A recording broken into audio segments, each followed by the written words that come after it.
Welcome back दोस्तों, स्वागत है आप सबका एक और नई वीडियो में। दोस्तों, आज की इस वाली वीडियो में मैं अपने नेक्सॉन का ओनरशिप एक्सपीरियंस शेयर करने वाला हूँ। गाड़ी चलने में कैसी है, क्या माइलेज निकल कर दे रही है, क्या इसके सेगमेंट की बाकी की गाड़ियां मेरी चॉइस थी, और हाँ, स्पेशली टाटा के डीलरशिप का एक्सपीरियंस मैं आपके साथ शेयर करने वाला हूँ। तो देखो, ये नेक्सॉन का creative plus petrol manual variant. ये मुझे मोटा मोटा पकड़ के चले तो 14 लाख का ऑन रोड पड़ा है, जिसमें 41,000 का इंश्योरेंस सारे एड ऑन्स लगाकर मुझे मिल गया। दूसरा पॉइंट, मैंने नेक्सॉन ही क्यों चूज करी, क्योंकि इस सेगमेंट में और भी 4 गाड़ियां आती है। देखो, नेक्सॉन को चूज करने का सबसे पहला पॉइंट था सेफ्टी। हाँ भाई, सेफ्टी ये सबसे इंपॉर्टेंट पॉइंट था मेरे लिए। इस पॉइंट में XUV300 भी नेक्सॉन से बेहतरीन ऑप्शन था, लेकिन 300 का इंटीरियर काफी आउटडेटेड लगता है मुझे। हालांकि उसे ड्राइव करने का जो मजा है वो अलग ही है। अब बची 3 गाड़ियां। पहली ब्रेजा की लुक मुझे कुछ खास नहीं लगी। मुझे नई वाली ब्रेजा देखकर ऐसा लगता है जैसे फुली हुई एस्प्रेसो। हालांकि कोई हेट नहीं,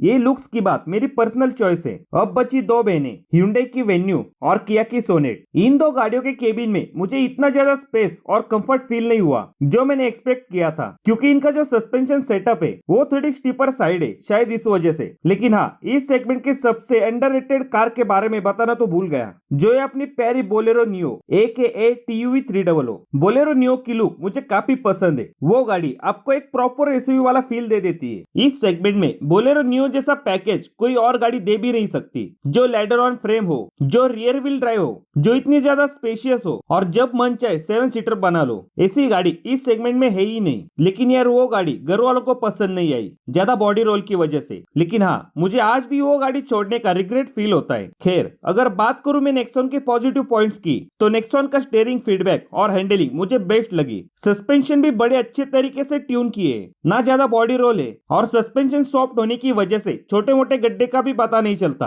अगर बात करें इंजन की, तो नॉर्मली सिटी मोड पर ठीक ठाक पावर निकाल लेती है, और जब ज्यादा पावर की नीड हो तो इसका स्पोर्ट मोड तो है ही। जैसे स्पोर्ट मोड पर इस गाड़ी को चलाते हैं तो ऐसे मानो कि गाड़ी जैसे हवा से बात करने लग जाती है। इसका ये जो 3 सिलेंडर इंजन है, ये अपनी पूरी जान लगा देता है पावर निकालने में। और मैं बात करूं कंफर्ट और कन्वीनियंट के फीचर्स की, तो मैंने जिस मकसद से इस गाड़ी को खरीदा है उस चीज को ये गाड़ी फुलफिल कर रही है। और फीचर्स की बात करूं तो इसमें सब काम के फीचर्स मिल जाते हैं। इसी वजह से मैंने क्रिएटिव प्लस वेरिएंट बाय किया है। इसके ऊपर भी क्रिएटिव प्लस यस वेरिएंट आता है, जिसमें सनरूफ मिल जाती है। लेकिन मेरा ये मानना है कि अगर मैं सेफ्टी की वजह से गाड़ी खरीद रहा हूँ, तो सनरूफ की वजह से अपनी सेफ्टी को कॉम्प्रोमाइज नहीं करना चाहता। और वैसे भी सनरूफ के फायदे से ज्यादा नुकसान ही होता है, बेकार का मेंटेनेंस का खर्चा बढ़ जाता है। तीसरा, इसका जो 360 डिग्री कैमरा है वो बहुत ही बढ़िया लगा मुझे। अगर मैं कंपेयर करूं XUV700 से भी, तो उससे बढ़िया कैमरा मुझे इसका लगता है। इसका इंफोटेनमेंट सिस्टम भी बढ़िया है, काफी यूजर फ्रेंडली है, और स्पीकर के तो क्या ही कहने,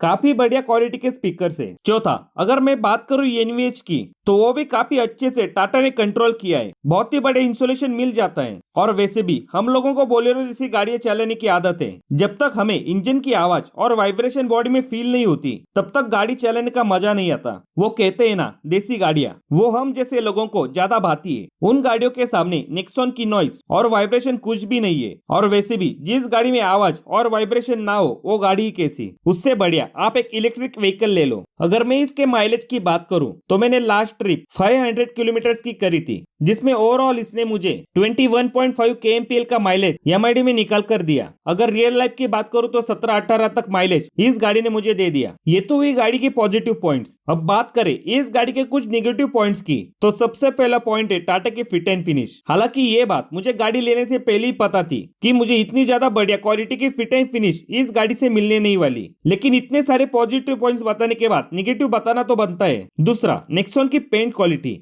जी हाँ भाई, पेंट क्वालिटी।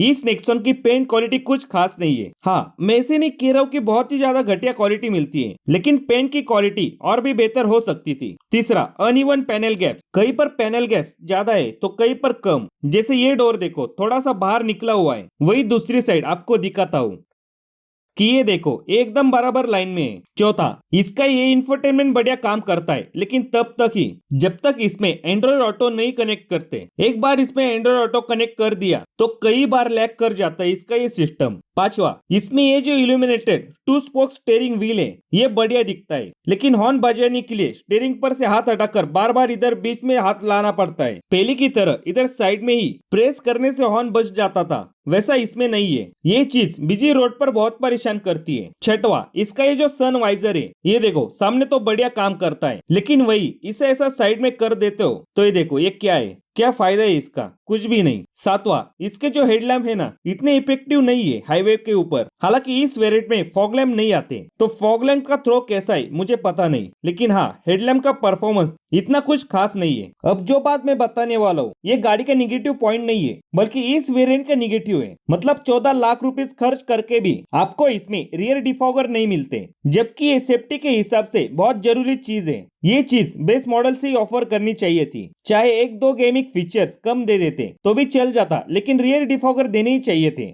आखिरी, टाटा या उनके डीलरशिप का एक्सपीरियंस कैसा रहा? तो देखो भाई, ना मैं बढ़िया कह सकता हूँ और ना ही बिल्कुल बेकार कह सकता हूँ। एवरेज एक्सपीरियंस रहा डीलरशिप के साथ, क्योंकि देखो डीलर ने मुझे शोरूम के सामने से गाड़ी डिलीवरी देने के लिए मना कर रहे थे। मुझे स्टॉक यार्ड से डिलीवरी लेने के लिए फोर्स किया जा रहा था। अब भाई स्टॉक यार्ड से डिलीवरी लेनी होती तो मैं कोई सेकंड हैंड गाड़ी ना खरीद लेता। 14 लाख रुपीस खर्च करके स्टॉक यार्ड से गाड़ी की डिलीवरी लेने का कोई सेंस बनता है क्या? लेकिन हमारे लाख मना करने के बावजूद आखिर मैंने गाड़ी की डिलीवरी शोरूम के सामने से ही ले ली, लेकिन उसमें भी वो गाड़ी के ऊपर से पर्दा उठाने वाली चीज रह ही गई, जिससे घर वाले भी नाराज थे और मैं भी। दूसरा इंसिडेंट मेरा वहीं पर हुआ था। डिलीवरी लेने से पहले मैंने खुद गाड़ी को एक बार चेक किया, जिसमें मुझे गाड़ी के बोनेट डोर पर बबलिंग के निशान मिल गए, जो मैंने सेल्स पर्सन को भी दिखाए। तब उन्होंने मुझे प्रॉमिस किया कि बूट डोर को बाद में रिप्लेस कर देंगे, लेकिन उन्हें ये बूट डोर चेंज करने के लिए बार बार पीछे लगना पड़ा। तब जाके उन्होंने 10 दिन बाद बूट डोर को रिप्लेस कर दिया। अब वो निशान कंपनी से ही वैसे आए थे या फिर स्टॉक यार्ड में